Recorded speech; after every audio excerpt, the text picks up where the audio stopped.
So hello everyone, good morning সবাইকে। আর এখন বাজে রাত 2টো।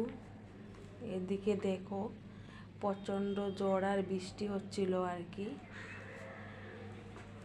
বিদ্যুৎ চমকাচ্ছিল সাথে।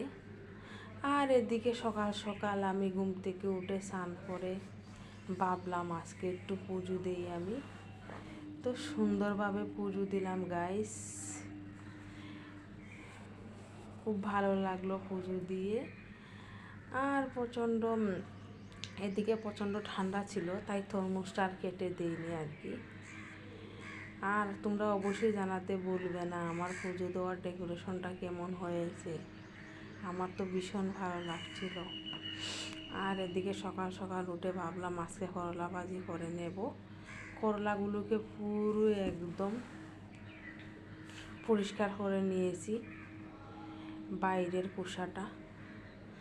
তারপর ওগুলোকে আমি সুন্দরভাবে এভাবে কেটে নিয়েছি আর কি। আর ভিতরে অনেক শক্ত শক্ত বীজ ছিল, তো বীজগুলোকে আমি ফেলে দিয়েছি। ফেলে দিয়ে নুন লবণ তো সেমই, নুন, হলুদ আর হালকা একটু জিরের গুঁড়া দিয়ে মাখিয়ে নিয়েছিলাম। তারপর মাখার পর এদিকে হয়ে গেছে কড়াই গরম। তারপর কড়াইয়ের মধ্যে একটু খালা জিরা দিয়ে এগুলোকে বসিয়ে দিয়েছি। এই সুন্দরভাবে সিদ্ধ হওয়ার পর এগুলোকে সুন্দরভাবে এখন কিন্তু হয়ে গেছে গাইস।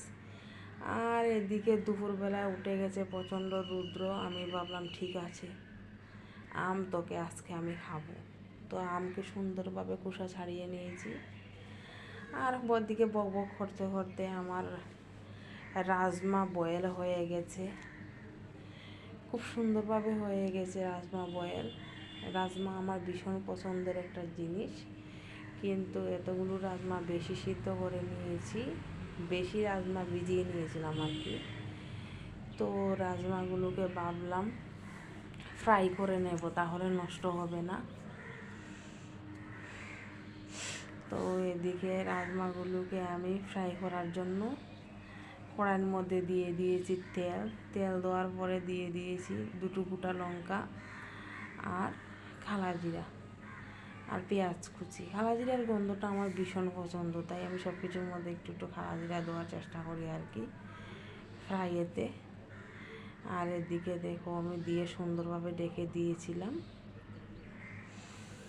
ডেকে দেওয়ার পর কিন্তু আমার ভাজা প্রায় হয়েও গেছে। এইভাবে কিন্তু করে নিতে হবে সুন্দরভাবে, টেস্টি ভাজা হয়ে গেছে। আর এদিকে আমি আমগুলোকে সুন্দরভাবে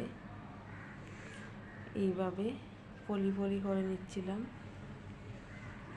এইভাবে কেটে কিন্তু পলি করলে কিন্তু ভীষণই টেস্ট লাগে, তাই আর কি আমার বাড়ির মতো আমি এগুলোকে সুন্দরভাবে কেটে পলি করে নিচ্ছিলাম।